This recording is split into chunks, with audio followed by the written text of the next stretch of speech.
How to make wet tire tracks on a dirt road? If you are building a dirt road or even a paved one with a creek or small water channel crossing it, there is one little detail that can make it look much more realistic. The tire tracks should look wet where they come out of the water. Here's a simple trick that helps create that effect.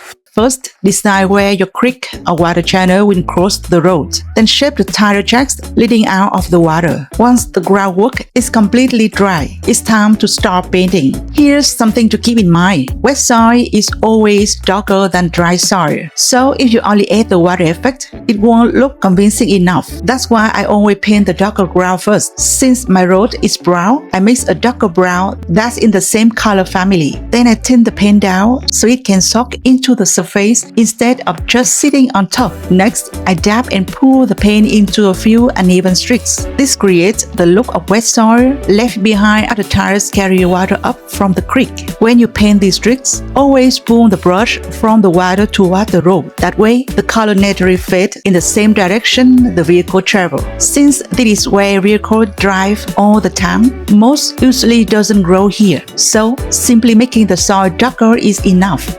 Now it's time to create the water itself. For this part, I use UV resin because it cools almost instantly under a UV light. It's much easier to control. I place a tiny drop right where the tire leaves the water.